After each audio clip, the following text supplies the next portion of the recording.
Nosso vídeo de hoje no canal Gap Filosófico vai se propor a fazer alguns apontamentos sobre a noção de superestrutura em Marx a partir de uma analogia com o livreto, né, Marx no Fliperama, onde em um desses trechos, né, do próprio livro vai ser abordada a questão de como, né, os jogos eletrônicos ou os jogos de um modo geral, eles estão circunscritos também nessa prerrogativa da superestrutura em Marx, né? Podem ser vislumbrados acerca dessa questão da superestrutura.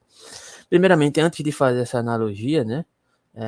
Estamos chegando aí quase aos 1.000 inscritos. Se você já puder se inscrevendo, compartilhando aqui esse link, deixando aí seu comentário, né? Deixando like ou dislike, já agradecemos, né? E, primeiramente, o que é que seria essa questão de superestrutura? É uma questão extremamente complexa em Marx, né? Porém, a gente pode fazer alguns indicativos, né?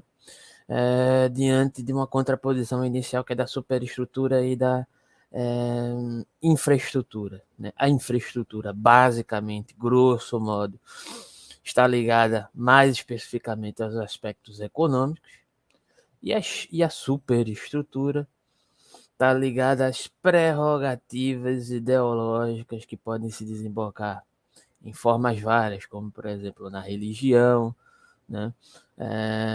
Em várias outras formas de elaborações ideológicas que pertencem a uma circunscrição e reprodução de uma base material que tem por prerrogativa uma perspectiva ideológica da classe dominante daquele determinado contexto.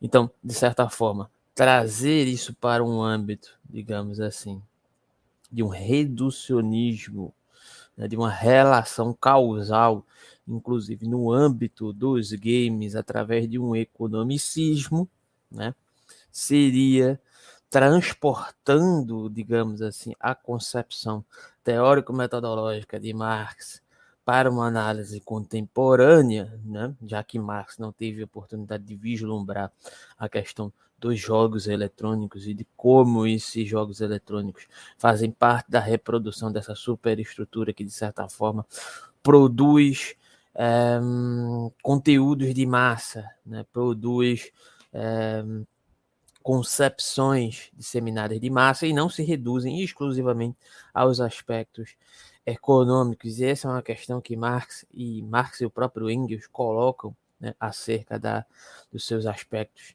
teóricos, metodológicos a partir de determinadas questões. Por exemplo, uma das primeiras formulações, né, colocadas por Marx aparecem na primeira parte da ideologia alemã, onde se referencia, né, que a organização social nasce diretamente da produção e do comércio, a qual, em todas as épocas, constitui a base do Estado e o resto da superestrutura das ideias. Entretanto, a noção da superestrutura não é utilizada apenas para indicar dois níveis de sociedade que são dependentes, ou seja, o Estado e a consciência social. Em outro momento, né, em uma terceira parte, em 18 de Brumário, de Luiz Bonaparte, aparece novamente a expressão superestrutura, que parece se referir a um tipo de consciência ou visão de mundo de uma determinada classe. Aqui vamos vislumbrar alguns aspectos do que seria essa noção de superestrutura, para posteriormente fazer essa analogia com o livro, como essa questão da superestrutura do livro, né, Marx no Fliperama, como é que isso aparece no nosso contexto atual e no mundo dos games, inclusive. Né? Utilizar Marx para pensar no mundo dos games é algo necessariamente inusitado, porém a gente vai fazer esse esforço aqui de contextualizar essa questão. Ou seja, sobre as diferentes formas de propriedade, sobre as condições sociais de existência, constitui-se toda uma superestrutura de sentimentos, ilusões, modos de pensar e visões da vida distintos e formados peculiarmente, ou seja, a religião, o mundo dos games aqui, né, no qual nós vamos adentrar, que inevitavelmente, né, você vai observar que são criadas massificações a partir da prerrogativa do mundo dos games, inclusive através do modo pelo qual os games comunicam digamos assim, as suas expressões ou a sua semiótica. É muito interessante porque tem um trecho de uma própria aula do José Paulo Neto, né, que ele fala que o marxismo, ou Marx, né, ou a prerrogativa marxiana, né, partindo de Marx, ela não trabalha com a questão de uma semiologização da realidade. Isso ele atribui aos pós-modernos, apesar de compreender que isso não pode ser visto desse modo, mas eu entendo o que ele quer dizer, que existem realmente teóricos que partem dessa determinada prerrogativa de uma subjetivação da realidade, né? Mas alguns desses chamados pós-modernos não trabalham com essa prerrogativa de subjetivação da realidade, mas trabalham com a prerrogativa de uma instituição, de um escopo social a partir de uma imposição, né, que se reproduz a partir de determinadas estruturas, inclusive, né? Alguns deles recusam a alcunha de serem estruturalistas, algo que se aproximaria, de certa forma, da concepção que vislumbra-se, de certo modo, que aparece em Marx, né, diante da concepção de verdade. E que verdade é essa? É uma verdade social, uma verdade da prática social. E o que é essa verdade da prática social? Quer dizer, se eu assumo uma prerrogativa dentro do escopo social, de uma prática, de uma atividade social, aquilo se torna verdade? Não necessariamente. Por exemplo, Marx faz algumas análises acerca do desenvolvimento do capitalismo, de como, até onde ele pôde ver, a partir do que ele pôde ver, né? E o capitalismo contém algumas vicissitudes, né? Algumas reproduções que são intrínsecas e inerentes a ele. Ou seja, por exemplo, uma delas, o capitalismo é necessariamente crise. Ele é a própria crise, ele precisa da crise para existir. Capitalismo sem crise não é capitalismo, né? Observando essa história, observando essa história do capitalismo, inclusive a posteriori a Marx, isso não aparece como um vislumbre subjetivo do Marx, como um delírio coletivo do Marx. Isso é verificável, isso é verossímil, então isso exprime, de certa forma, uma verdade de um escopo representativo dessa verdade, de uma prática social específica. Esse é um dos pontos, né? Capitalismo necessariamente produz, né, concentração de renda, né? E a partir do momento pelo qual ele produz essa concentração de renda baseado numa consequência, inclusive, dessa necessidade da crise, dessa concentração de renda, ele produz, né, digamos assim, uma elitização de determinados serviços e de determinados escopos sociais, né? Zé Paulo Neto fala, inclusive, você conhece algum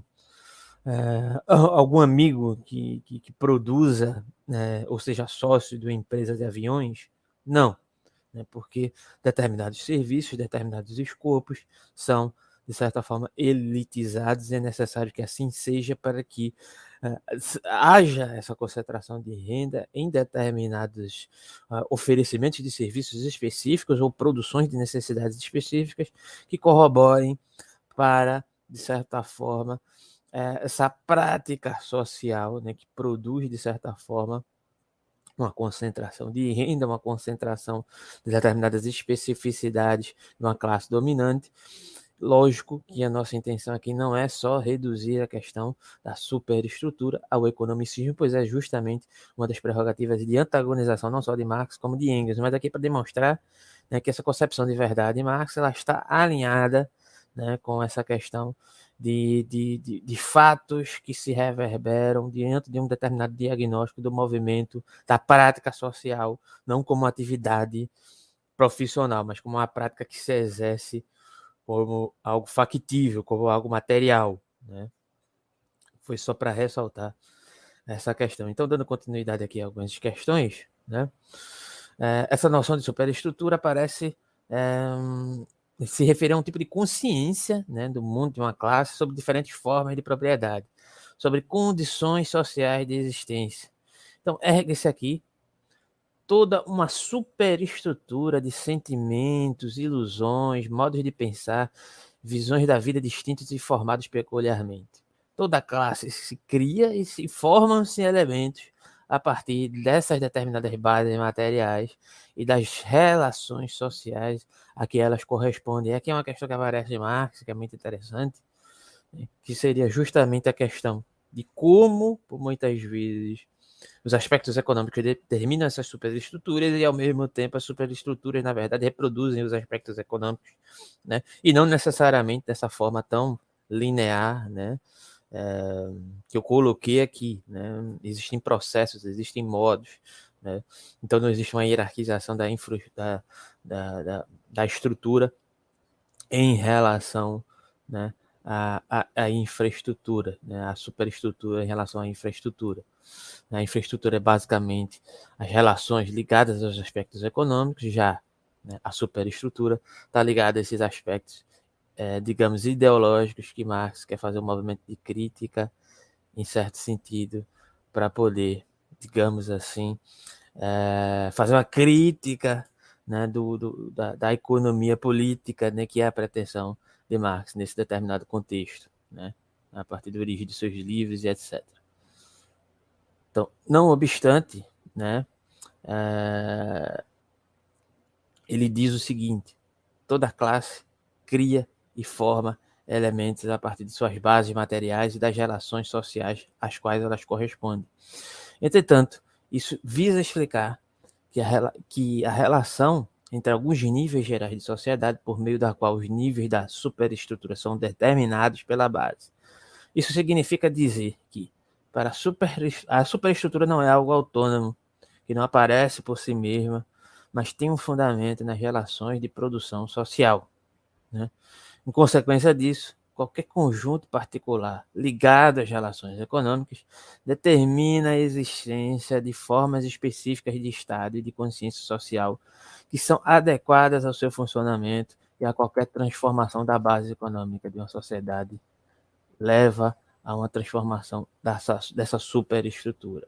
Repetindo, né? Qualquer conjunto particular de relações econômicas determina a existência de formas específicas de Estado e de consciência social que são adequadas ao seu funcionamento, e a qualquer transformação na base econômica de uma sociedade leva a uma transformação da superestrutura. Ou seja, Marx fala sobre essa questão da base, né, em uma passagem do prefácio, A Contribuição à Crítica da Economia Política, de 1859.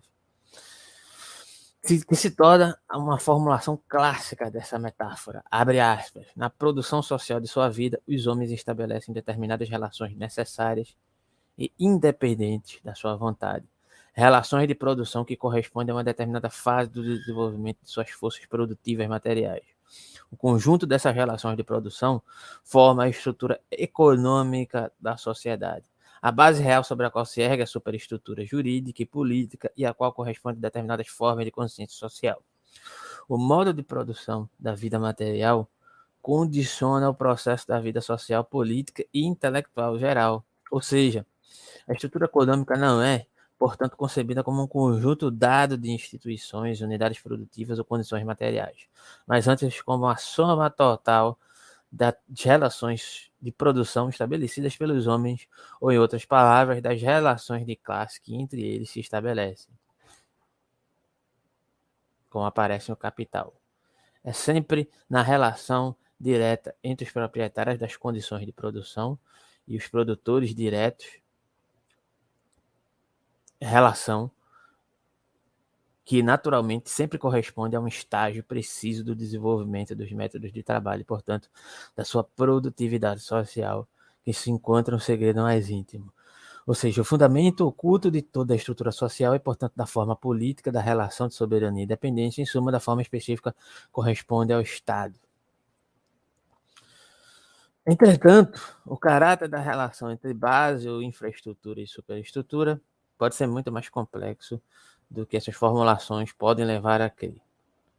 Marx concebe que a determinação pela infraestrutura pode ser mal entendida como uma forma de reducionismo econômico, como eu já tinha colocado aqui.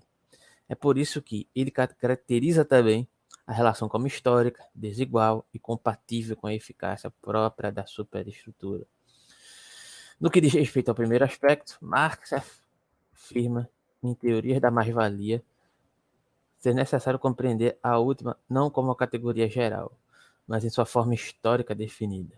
Assim, por exemplo, diferentes tipos de produção espiritual corresponde ao modo capitalista de produção, é o modo de produção da Idade Média, ou seja, como produção espiritual aqui corresponde à questão, né, do contexto de sua época, o espírito de uma época,